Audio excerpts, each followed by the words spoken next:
നമസ്കാരം. Seeking the ട്രൂത്തിൻ്റെ പുതിയൊരു അധ്യായത്തിലേക്ക് ഏവർക്കും സ്വാഗതം. ഫെബ്രുവരി 26 വീർ സവർക്കറിൻ്റെ, വിനായക് ദാമോദർ സവർക്കറുടെ 60ാം സ്മൃതി ദിവസമാണ്.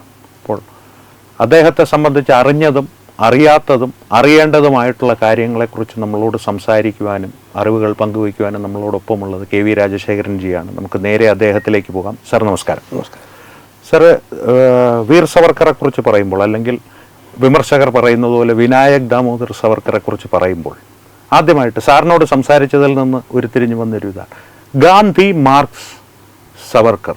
ഇവരെ മൂന്നുപേരെയും കൂടി സാറ് ഒരു തരത്തിൽ അല്ലെങ്കിൽ ഒരു തലത്തിൽ പലപ്പോഴും പ്രതിഷ്ഠിച്ച് അല്ലെങ്കിൽ അങ്ങനെ വെച്ച് സംസാരിച്ച് കണ്ടിട്ടുണ്ട്. അതിൻ്റെ കാരണം എന്താണ്, അല്ലെങ്കിൽ അതിൻ്റെ ഒരു തത്വം എന്താണ് അതിൻ്റെ പിന്നിലുള്ളത്? അതേക്കുറിച്ച് പറഞ്ഞു തുടങ്ങാമെന്ന് തോന്നുന്നു നമുക്ക്. വിനായക ദാമോദർ സവർക്കറുടെ സ്മൃതി ദിനത്തിൽ അദ്ദേഹത്തിൻ്റെ ആദരാഞ്ജലികൾ. സവർക്കറെ കുറിച്ച് പറഞ്ഞു വരുമ്പം ആദ്യം ഞാൻ പറയാൻ ആഗ്രഹിക്കുന്ന ഒരു വസ്തുതയുണ്ട്. അത് ഷാനൻ എസ് അലക്സാണ്ടർ എന്ന് പറയുന്ന ഒരു അമേരിക്കൻ എഴുത്തുകാരിയുടെ ഒരു വാചകം.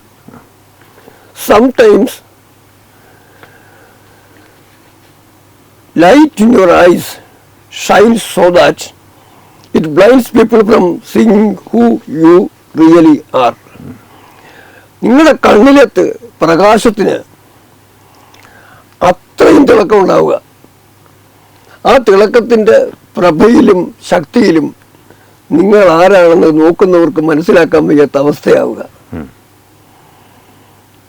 അങ്ങനെയുള്ള അപൂർവം ചില വ്യക്തികളിൽ ഒരാളായിരുന്നു വിനായക ദാമോദർ സവർക്കർ. അദ്ദേഹത്തെക്കുറിച്ച് പറയുമ്പോൾ നമ്മൾ ഭാരതത്തിൻ്റെ സ്വാതന്ത്ര്യ സമരത്തിലെ സായുധ ധാരയുടെ ഒരു മുഖ്യ പ്രയോക്താവും ഒക്കെയാണെന്ന് ചിന്തകനും ഒക്കെയാണെന്ന് പറയുന്നതിനൊപ്പം തന്നെ നമ്മൾ അദ്ദേഹത്തെ താരതമ്യം ചെയ്യേണ്ടത്, അഭിമാനപൂർവ്വം ഭാരതം താരതമ്യം ചെയ്യേണ്ടത് കാറൽ മാർക്സുമായിട്ടാണ്. മാർക്സിന് ലോകം കാണുന്നതിനുള്ള കഴിവുണ്ടായിരുന്നെന്നും മറ്റുള്ളവർ ലോകത്തെ കണ്ടതിലൊക്കെ ഉപരിയായി ലോകത്തിൻ്റെ യാഥാർത്ഥ്യം മനസ്സിലാക്കിയെന്നൊക്കെ ആണല്ലോ അവകാശപ്പെടുന്നത്. അങ്ങനെ പറയുമ്പം മാർക്സ് ലോകത്തിന് കൊടുത്ത ഒരു പരിഹാരമാർഗം, ലോക പ്രശ്നങ്ങൾക്ക് കൊടുത്ത പരിഹാരമാർഗമുണ്ട്. ആ പരിഹാരമാർഗം പിന്നീടുള്ള ലോകത്തിൽ ഇന്ന് അവശേഷിക്കുന്നു പോലുമില്ല. തീർച്ചയായിട്ടും കമ്മ്യൂണിസത്തെ കാലം കടലിൽ തള്ളിക്കഴിഞ്ഞിരിക്കുന്നു. പക്ഷെ വിനായക ദാമോദർ സവർക്കറുടെ ചിന്തകൾ അത് കാലം വീണ്ടെടുക്കുകയാണ്, ഭാരതം വീണ്ടെടുക്കുകയാണ്. അതുപോലെ തന്നെ മഹാത്മാഗാന്ധിയെ കുറിച്ചും പറയാം. മഹാത്മജിയുടെ കാഴ്ചപ്പാടെന്ന് പറയുന്നതിന് യഥാർത്ഥത്തിൽ നമ്മൾ തുടങ്ങേണ്ടത്, ബാക്കി സമരവും കാര്യങ്ങളൊക്കെ മാറ്റി വെച്ചാലും ഹിന്ദു സ്വരാജിൽ നിന്ന് ആരംഭിക്കേണ്ടത്. ആ ഹിന്ദു സ്വരാജിനെ അന്ന് തന്നെ സർ സി ശങ്കരൻ നായർ ഹിന്ദു സ്വരാജിലെ പല കൺസെപ്റ്റുകളെയും മനസ്സിലാക്കിയിട്ട് എഴുതിയത് ഗാന്ധി ആൻഡ് അനാർക്കി, ഗാന്ധിയും അരാജകത്വവാദവും എന്നുമാണ് എഴുതിയത്. അതും ലോകത്തിന് സ്വീകാര്യമല്ലാതായി, പ്രത്യേകിച്ചും ഭാരതത്തിന്. കാരണം ഗാന്ധിയുടെ കാലത്തിന്, സ്വാതന്ത്ര്യത്തിന് ശേഷം ഗാന്ധി അധികാരം കൈമാറുന്നത് ഗാന്ധി ചിന്തയോട് അല്പമെങ്കിലും അടുത്തു നിൽക്കുന്ന സർദാർ പട്ടേലിനായിരുന്നില്ല, ജയപ്രകാശ് നാരായണനായിരുന്നില്ല, വിനോബ ഭാവെ, അങ്ങനെ ഏതെങ്കിലും ഒരു ഗാന്ധി ശിഷ്യനായിരുന്നില്ല. ഗാന്ധിയെ തുടക്കം തൊട്ട് തന്നെ എല്ലാ അർത്ഥത്തിലും നിങ്ങളുടെ ചിന്തയിൽ ഞാൻ ശരി കാണുന്നില്ല, എനിക്ക് സ്വീകാര്യമല്ല എന്ന മനോഭാവം വെച്ചു പുലർത്തിയ അഭിപ്രായങ്ങളിലും ആചരണങ്ങളിലും ഞാൻ അത്രേ പറയുന്നുള്ളൂ തൽക്കാലം. ഗാന്ധിയിൽ നിന്ന് വളരെ അകലിൽ നിന്ന ജവഹർലാൽ നെഹ്റുവാണ് പ്രധാനമന്ത്രിയാകുന്നത്. ഗാന്ധിയുടെ ഗ്രാമരാജ്യ സങ്കല്പമൊക്കെ അട്ടിമറിച്ചു.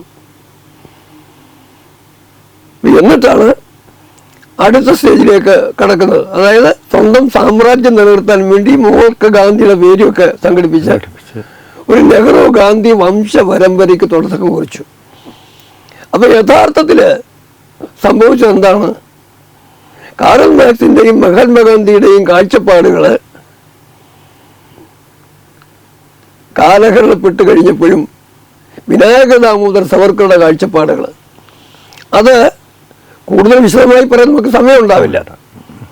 എങ്കിൽ ഞാൻ ഒന്നുകൊണ്ട് കാര്യങ്ങൾ സൂചിപ്പിക്കാം. തീർച്ചയായിട്ടും. സാർവദേശീയതയെക്കുറിച്ചുള്ള മാർക്സിന്റെ കാഴ്ചപ്പാട്.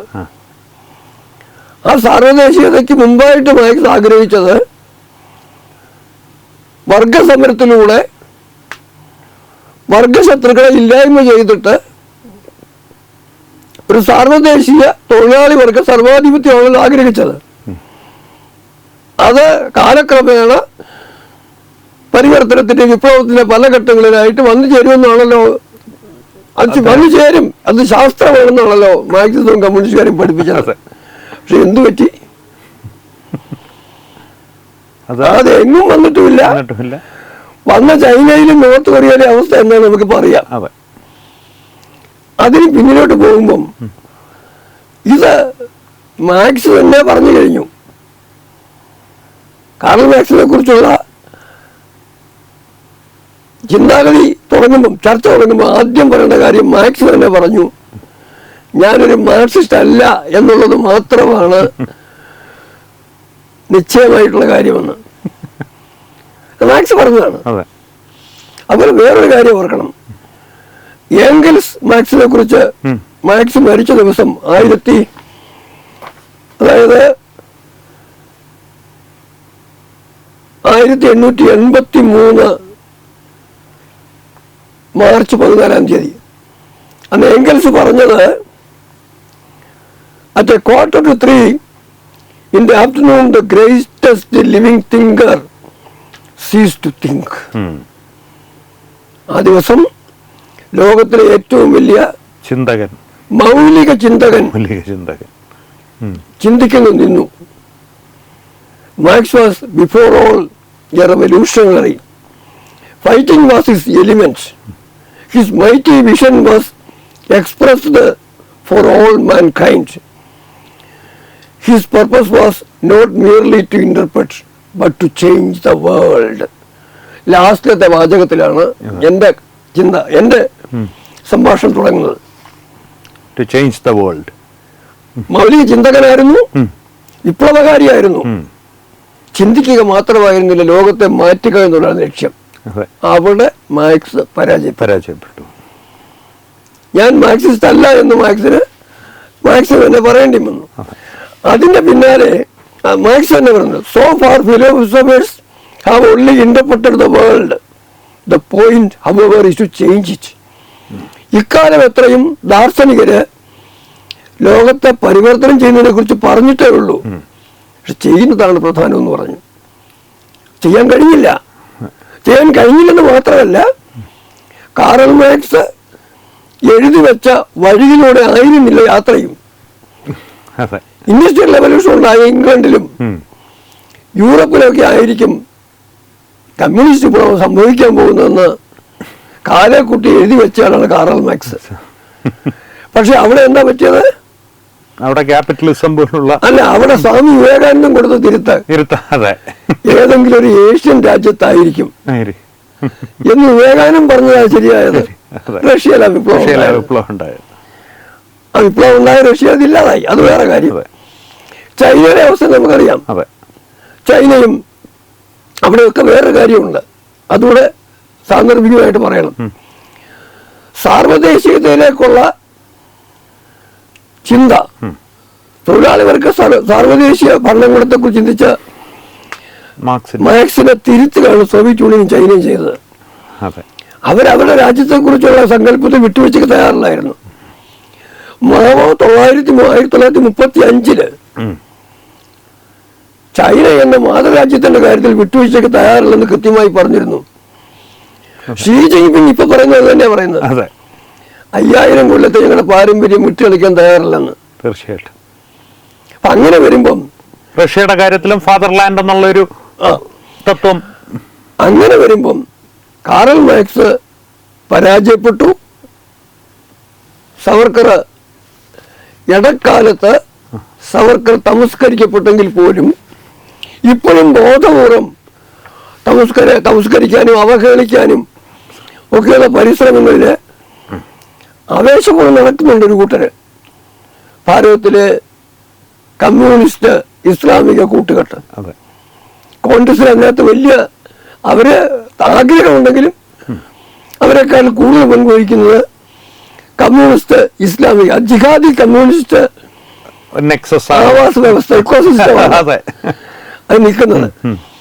എങ്കിൽ പോലും ആ വീരവിനായക ദാമോദർ സവർക്കറുടെ ചിന്തകള് അദ്ദേഹം കാണിച്ചു തന്ന വഴി ഭാരതത്തിന് ഇന്ന് കൂടുതൽ സ്വീകാര്യമായിക്കൊണ്ടിരിക്കുക ചെയ്യുന്നത്.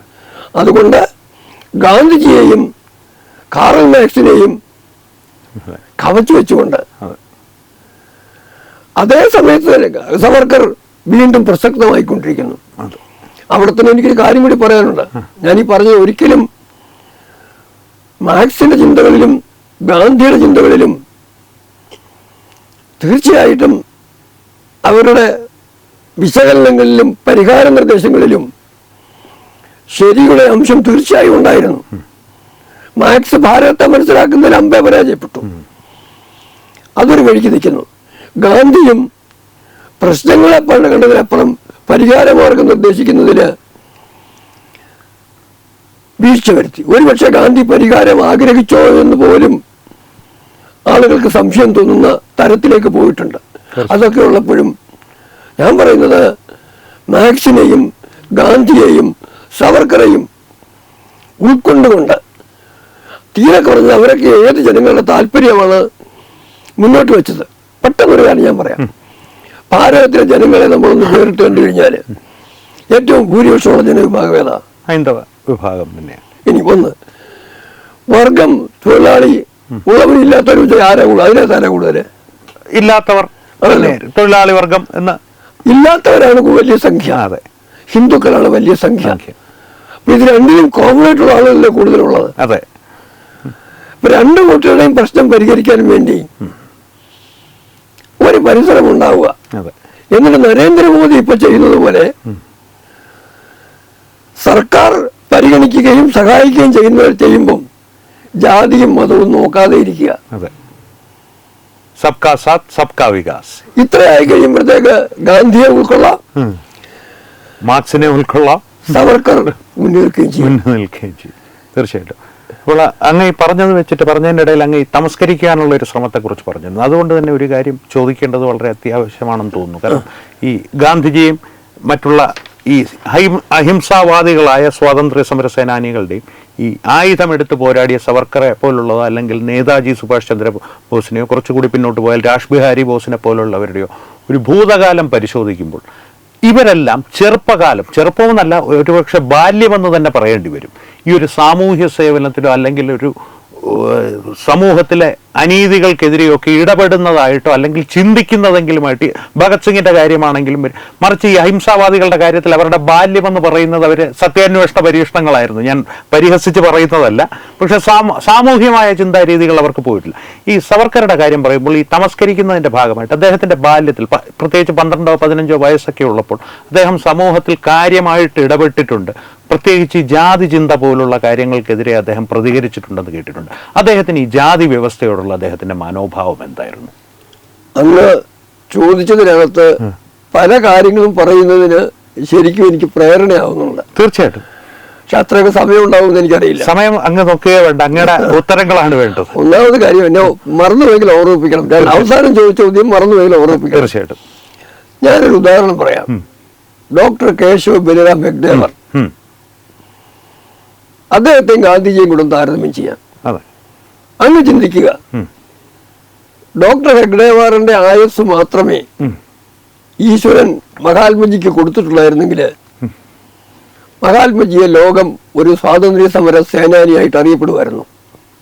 സാധ്യതയില്ല എന്നല്ല, ഇല്ല തന്നെ. ഞാൻ പറയാം, കാരണം പറയാം. ഡോക്ടർ കേശവ് ബലിറാം ഹെഗ്ഡേവർക്ക് 1940 വരെ 51 വയസ്സ് വരെ ആയുസ് കൊടുത്തിട്ടുള്ളത്.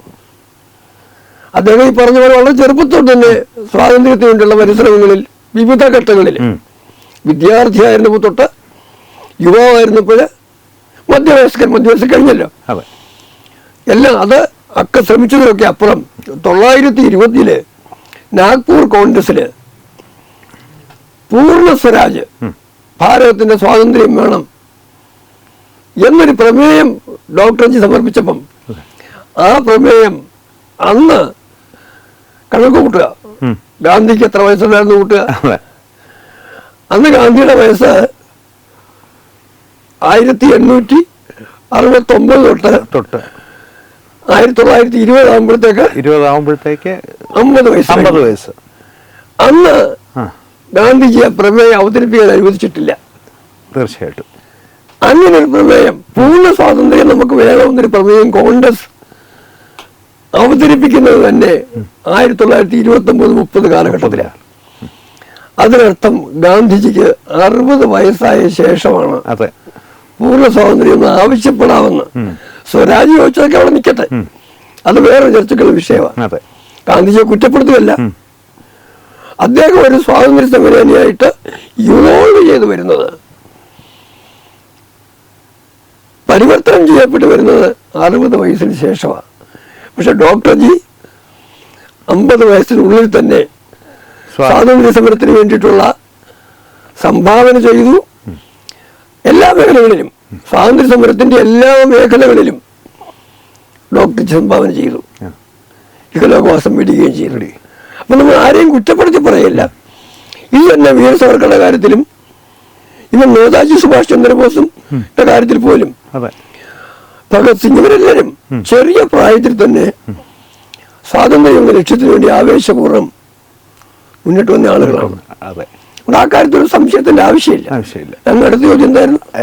അതിലേക്ക് അവസാനമായിട്ട് ഞാൻ ചോദിച്ചത്, ഈ ആ കാലത്ത് ഹിന്ദു സമുദായത്തിൽ വളരെ അധികം പടർന്നു പിടിച്ചിരുന്ന ഒരു ജാതി വ്യവസ്ഥ, അതിനെതിരെ സവർക്കറുടെ ഒരു പ്രതികരണം വളരെ ശക്തമായിരുന്നു എന്ന് വായിച്ചറിഞ്ഞിട്ടുണ്ട്.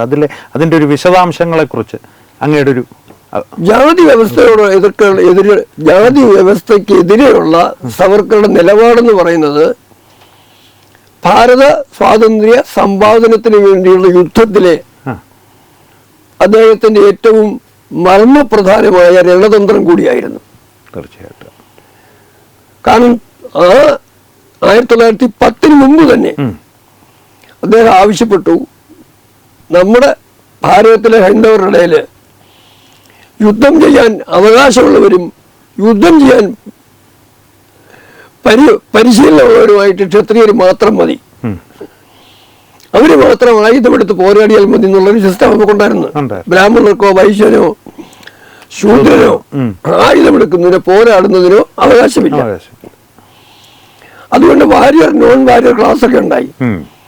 സവർക്കർ ആദ്യം ആവശ്യപ്പെട്ടത് ഈ 4 ജാതിയൊക്കെ മറന്ന് അതിന്റെ കെട്ടുപാടിൽ നിന്ന് പുറത്തു വന്ന് എല്ലാവരും ആയുധം പരിശീലിക്കണം, എല്ലാവരും ആയുധമെടുത്ത് പോരാടണമെന്നാണ് സവർക്കർ ആവശ്യപ്പെട്ടത്. അങ്ങനെ രത്നഗിരിയിൽ കഴിയുന്ന കാലത്താണ് അദ്ദേഹത്തിന്റെ കൃത്യമായ ഇടപെടൽ ജാതിക്കെതിരെ ഉണ്ടാവുന്നത്. അവിടെ പതിതപാവന ക്ഷേത്രം, ആ ക്ഷേത്രത്തിലെ എല്ലാവർക്കും പ്രവേശനം, പൂജാരിയും. അതെ, അതിനെ കുറിച്ച് കേട്ടിട്ടുണ്ട്. കാരണം കുളിച്ച് ശുദ്ധിയായിട്ട് ആർക്ക് വേണമെങ്കിലും കയറി പൂജ ചെയ്യാവുന്ന അവസ്ഥ ഉണ്ടാക്കി. അതുകൂടാതെ അവിടെ വേറൊരു കാര്യം ഉണ്ടായി. ഒരു സന്ദർഭത്തില് ഭക്ഷണം കൊടുക്കുന്ന കൂട്ടത്തില് അവർ സവർക്കർ ബ്രാഹ്മണനാണല്ലോ, കയറുന്നു കഴിച്ചോ, മറ്റുള്ളവർ പറഞ്ഞു ഒരു കാര്യം ചെയ്യാം, ഞാൻ അവരോട് ഇരുന്നോളാം. അത് അദ്ദേഹത്തിന്റെ പ്രായോഗികമായ പ്രവൃത്തിയുടെ രീതി. മഹാത്മജി പോലും അതിനെ ആദരിച്ചിട്ടുണ്ട്. ഒന്നത്. രണ്ടാമത് വേറെ പ്രധാന കാര്യം, അക്കാലത്ത് അദ്ദേഹം പ്രധാനമായിട്ട് 7 അരുതുകൾ പറഞ്ഞിരുന്നു. 7 അരുതുകളെ നിഷേധിക്കണമെന്ന്.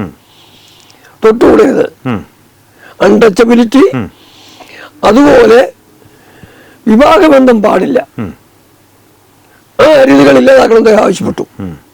ഒന്നിച്ച് ഭക്ഷണം കഴിക്കാൻ പാടില്ല എന്ന് പറയുന്ന അരുതുകൾക്കെതിരെ 7 അരുതുകൾക്കെതിരെയാണ് അദ്ദേഹം അങ്ങനെ. റോട്ടി ബേട്ടി, സമുദ്രത്തിൽ പോകുന്നതിന്, സമുദ്രം കടന്നു പോകുന്നതിന്, സിന്ധു ബന്ധം, അത് വരെ അതല്ല, സമുദ്രം കടന്നു പോകുന്നതിനെതിരെയുള്ള തീർച്ചയായിട്ടും തടസ്സം ഹിന്ദുവിനുണ്ടായിരുന്നു. സമുദ്രം കടന്നുപോയാൽ ഭ്രഷ്ടനാകും എന്നുള്ള, അതിനെതിരെ വ്യവസായബന്ധി, അതായത് വ്യവസായം ചെയ്യാൻ പാടില്ല. വ്യവസായം മീൻസ് ജോലി, ഇഷ്ടമുള്ള ജോലി ചെയ്യാൻ പാടില്ല, മകളെ വിവാഹം ചെയ്ത് കൊടുക്കത്തില്ല, ഒന്നിച്ച് ആഹാരം കഴിക്കാൻ പാടില്ല, ഇത്തരത്തിൽ 7 സാമൂഹികപരമായ അരുതുകളെ, ഹിന്ദുമതം നിഷ്കർഷിച്ച അരുതുകളെ, ആ ചങ്ങലകളെ പൊട്ടിച്ചറിയാൻ വേണ്ടി തീർച്ചയായിട്ടും അതിലാണ് ഡോക്ടർ BR അംബേദ്കർ പ്രഭാവിതനായത്. എൻ്റെ അടുത്ത ചോദ്യം ഞാൻ അതിലേക്ക് വരികയായിരുന്നു. ഇവർ തമ്മിലുള്ള ഒരു, കാരണം ഈ ജാതി വ്യവസ്ഥയ്ക്കെതിരെ ശക്തമായിട്ട് പ്രതികരിച്ച ഒരു ഭാരതത്തിലെ മഹത് വ്യക്തിത്വം എന്ന് പറയുമ്പോൾ ആദ്യം ഓർമ്മ വരുന്ന മുഖങ്ങളിൽ ഒരാൾ BR അംബേദ്കറുടെ, ബാബാ സാഹിബ് അംബേദ്കറും സവർക്കറുമായിട്ടുള്ള ഒരു ബന്ധം, അല്ലെങ്കിൽ അവർ തമ്മിലുള്ള ഒരു നിലപാടുകളുടെ ഒരു കൊടുക്കൽ വാങ്ങലുകൾ എങ്ങനെയായിരുന്നു? അവിടെ ഒരു കാര്യം പറയാം. എല്ലാ അർത്ഥത്തിലും 2 പരിപൂർണ ബുദ്ധിജീവികൾ ഭാരതത്തിൽ ജീവിച്ചിരുന്നത്, ഒന്ന് വീര സവർക്കറും ഒന്ന് ഡോക്ടർ ഭീംറാവ് റാംജി അംബേദ്കറുമാണ്. ഈ 2 പേരും തമ്മിൽ സ്വാഭാവികമായും ചില കാര്യങ്ങളിൽ അഭിപ്രായ വ്യത്യാസം ഉണ്ടായിരുന്നില്ല, തീർച്ചയായിട്ടും ഇല്ലെന്ന് ഞാൻ പറയുന്നില്ല. പക്ഷെ അഭിപ്രായ വ്യത്യാസങ്ങളെക്കാൾ കൂടുതൽ അഭിപ്രായ യോജിപ്പുകളുണ്ടായിരുന്നു. ഉദാഹരണത്തിന് അംബേദ്കർ ഹിന്ദുമതം വിടാൻ തീരുമാനിച്ചു. പറഞ്ഞ കാര്യം, ഞാൻ ഹിന്ദുവായി ജനിച്ചതിൽ I was helpless, I could not have done anything, എനിക്കൊന്നും ചെയ്യാൻ പാടില്ലായിരുന്നു. പക്ഷെ ഞാൻ മരിക്കുന്നത് ഹിന്ദുവായിട്ടായിരിക്കില്ല എന്ന് പറഞ്ഞു. 1930-കളുടെ ആദ്യം. അങ്ങനെ ഹിന്ദുത്വത്തിൽ നിന്ന് പുറത്തേക്ക് പോയി നോക്കിയ ഡോക്ടർ അംബേദ്കർ ക്രിസ്ത്യാനിയാക്കാൻ വേണ്ടി അവർ റെഡിയായി വന്നു. മുസ്ലിം ആക്കാൻ വേണ്ടി ഹൈദരാബാദ് നിസാം ഉൾപ്പെടെ കോടിക്കണക്കിന് രൂപ വരെ, 8 കോടി ഓഫർ ചെയ്യുന്ന പറയുന്നത്, അത്ര ഓഫർ ചെയ്തിട്ട് ഇദ്ദേഹത്തെ മതം മാറ്റാൻ വേണ്ടി വന്നു. അപ്പൊ ആദ്യം തന്നെ അംബേദ്കർ പറഞ്ഞു, ഞാൻ പറഞ്ഞിട്ട് മതി, ഉടനെ വേണ്ട, നമുക്ക് ആലോചിക്കാമെന്ന് പറഞ്ഞു. പക്ഷെ അവിടെ വിനായക ദാമോദർ സവർക്കറുടെയും ഡോക്ടർ BS മുഞ്ചിയുടെയും ഇടപെടലുണ്ടായി. അവരുമായിട്ടുള്ള സംഭാഷണത്തിന് ശേഷമാണ് Savarkar 1936 the times of India പത്രം രേഖപ്പെടുത്തിയിട്ടുണ്ട്, പ്രഖ്യാപനം നടത്തി. വാർത്തയിൽ വെച്ച പ്രഖ്യാപനം എന്റെ ഓർമ്മ, ടൈംസ് ഓഫ് ഇന്ത്യ 1936 വന്നിട്ടുണ്ട്. നിങ്ങൾ മതം മാറണമെന്നതിന്റെ ആവശ്യം, എന്റെ ആഹ്വാനം നിലനിൽക്കുന്നു. ഇസ്ലാമിലേക്ക് പോയാൽ അവരുടെ സംഖ്യ ഗണ്യമായി വർദ്ധിക്കും, അത് അപകടകരമാണ്. നിങ്ങൾ ക്രിസ്ത്യാനിറ്റിയിലേക്ക് പോയി കഴിഞ്ഞാൽ അവരുടെ സംഖ്യ ഇരട്ടിക്കും, ഇസ്ലാമിൻ്റെ ഗണ്യമായി വർദ്ധിക്കും, ഇരട്ടിക്കും. ഭാരതം സ്വാതന്ത്ര്യം കിട്ടുക എന്നുള്ള കാര്യം അതോടെ മറന്നേക്കുക. ഇത് രണ്ടും നിങ്ങളെ ഹിന്ദുത്വത്തിൽ നിന്ന് അകറ്റും, ഹൈന്ദവ സംസ്കാരത്തിൽ നിന്ന് അകറ്റും എന്ന അംബേദ്കർ പറഞ്ഞത്. അത് സവർക്കറുടെയും ഡോക്ടർ BS മുഞ്ചയുടെ സ്വാധീനത്തിലാണ് സംസാരം ഉണ്ടായത്. തീർച്ചയായിട്ടും. പിന്നെ എന്നിട്ടുകൊണ്ടാണ് പിന്നെയും അംബേദ്കർ മതം മാറി ചോദിക്കും. അവിടെ ഉത്തരം വേറൊന്നുമുണ്ടാകുന്നത്, സവർക്കറും അംബേദ്കറും യോജിച്ചത് മതത്തിന്റെ കാര്യത്തിലല്ല, ഹൈന്ദവ സാംസ്കാരിക ദേശീയതയുടെ കെട്ടുപാടിൽ നിന്ന് പുറത്തു പോകരുതെന്നാണ് സവർക്കർ ആവശ്യപ്പെട്ടതും അംബേദ്കർ അംഗീകരിച്ചതും. അതുകൊണ്ടാണ് ബുദ്ധമതത്തിലേക്ക് പോകാം എന്നൊരു തീരുമാനം ഉണ്ടായി. ഈ സംസ്കാരത്തിൽ നിന്ന് തന്നെ ഉയർന്നു വന്ന ഒന്നിനെ സ്വീകരിക്കാം, വൈദേശികമായ ഒന്നും വേണ്ട. അദ്ദേഹം ആദ്യം ആഗ്രഹിച്ച സിഖ് മതമായിരുന്നു, സിഖ്, ജൈനം, ബുദ്ധമതം. അപ്പം ഒരു കാര്യം അവിടെ. രണ്ടാമത് വേറൊരു കാര്യം, ഇവർ തമ്മിൽ ബന്ധത്തെക്കുറിച്ച് പറയുമ്പോൾ സവർക്കർക്കെതിരെ ജവഹർലാൽ നെഹ്റു സർക്കാർ ഉണ്ടാക്കിയ കള്ളക്കേസ് ഉണ്ടല്ലോ, ഗാന്ധിവധത്തിൽ ഇദ്ദേഹത്തിന് പങ്കുണ്ടെന്ന്. ആ കള്ളക്കേസിൽ സവർക്കറെ വിചാരണ ചെയ്യപ്പെടുമ്പം ഡോക്ടർ അംബേദ്കർ ഭാരതത്തിന്റെ നിയമമന്ത്രിയായിരുന്നു.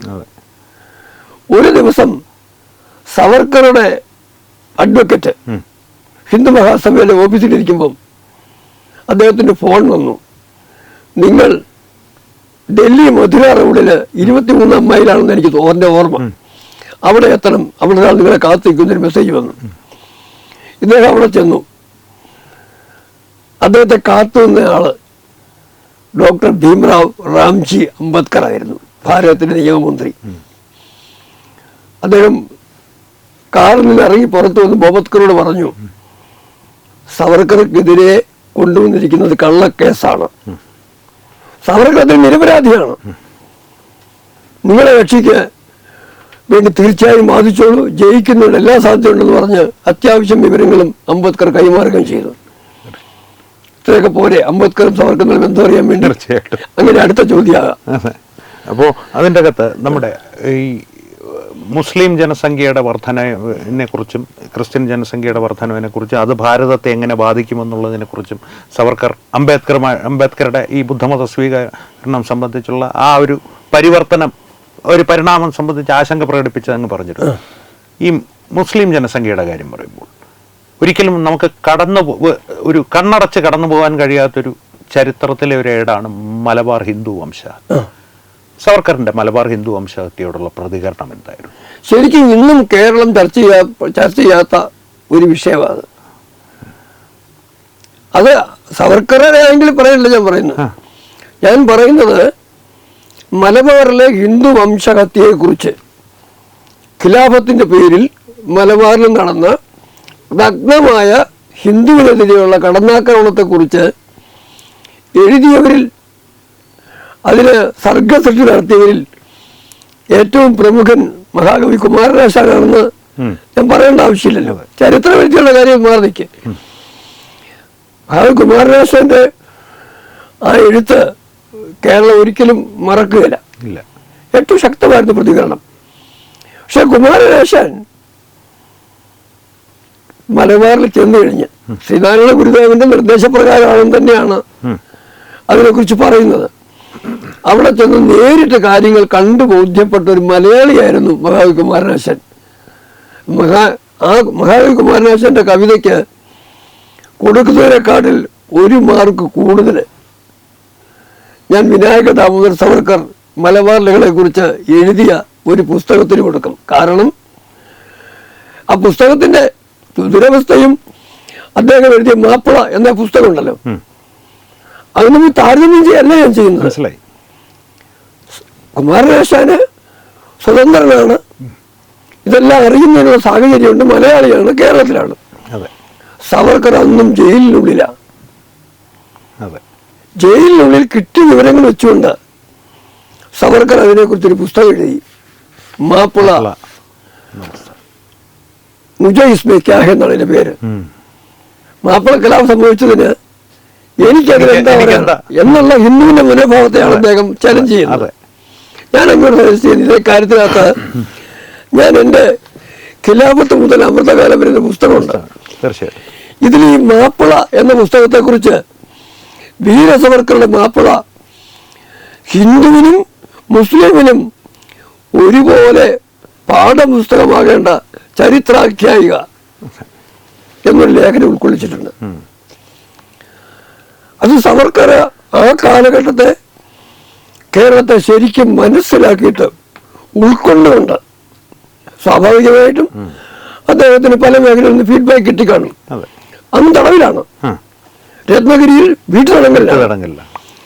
അത് കിട്ടിയതിനെ ഒരു സാഹിത്യകാരന്റെ സർഗശേഷിയുള്ള ഒരു സാഹിത്യകാരന്റെ ആ കഴിവുകളെല്ലാം ഉപയോഗിച്ചുകൊണ്ട് വളരെ ഭംഗിയായിട്ട് അദ്ദേഹം അവതരിപ്പിച്ചിരിക്കുന്നു. അദ്ദേഹം പറഞ്ഞൊരു തുടക്കത്തിൽ വാചകം പറയുന്നുണ്ട്, ഈ ലോകത്തിലെ ഭാരതത്തിലെ എല്ലാ സ്വാതന്ത്ര്യ സമര പ്രസ്ഥാനങ്ങളുടെയും കാര്യങ്ങളെല്ലാം മറന്നു കഴിഞ്ഞാലും മലബാറിൽ ഹോമിക്കപ്പെട്ട അവരെ കുറിച്ച് മറക്കരുത്. അവരുടെ ഓർമ്മകൾ നിലനിർത്തുന്ന സ്ഥാപനങ്ങൾ ഉണ്ടാവണം, സൂചകങ്ങൾ ഉണ്ടാവണം എന്നാണ് ആവശ്യപ്പെട്ടത്. അവസാനം പക്ഷെ ഒരു കാര്യം പറയുന്നുണ്ട്. ഇതെല്ലാം പറഞ്ഞു കഴിഞ്ഞിട്ട് ഞാനത് നമ്മൾ അതിലോട്ട് കൂടുതൽ പോകുമല്ല, വേണം വേറെ ദിവസം ചർച്ച ചെയ്യാം. അവസാനം പറയുന്നത് അത് സവർക്കറുടെ അതിനകത്തൊരു ഒരു സന്യാസി കഥാപാത്രമുണ്ട് ഈ നോവലിന്റെ നോവലില് ഗുണങ്ങളുണ്ട്. അദ്ദേഹത്തെ കൊണ്ട് അദ്ദേഹത്തിന്റെ അടുത്തോട്ടെത്തിയ ഈ കാര്യങ്ങളിൽ ദുഃഖം തോന്നിയ ഒരു മുസ്ലിം കഥാപാത്രത്തോട് പറയിപ്പിക്കുകയാണ്. ആ മുസ്ലിം എന്ന് പറയും, ഞാൻ ഒരു മുസ്ലിമാണ്. അപ്പൊ ഈ സന്യാസി ചോദിക്കുന്നത് അതിനെനിക്കെന്താ, മുസ്ലിമും ക്രിസ്ത്യാനിയും മുസ്ലിമും ഹിന്ദുവും എല്ലാം മനുഷ്യരാ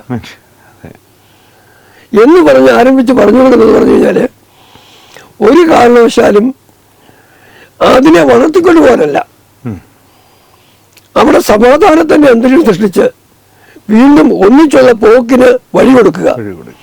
എന്തുകൊണ്ടാണ് മലബാർ ലഹളയെ പ്രതിരോധിക്കപ്പെടാതെ പോയതിന്റെ സാഹചര്യം ഹിന്ദു മതത്തിൽ സംജാതമായത്.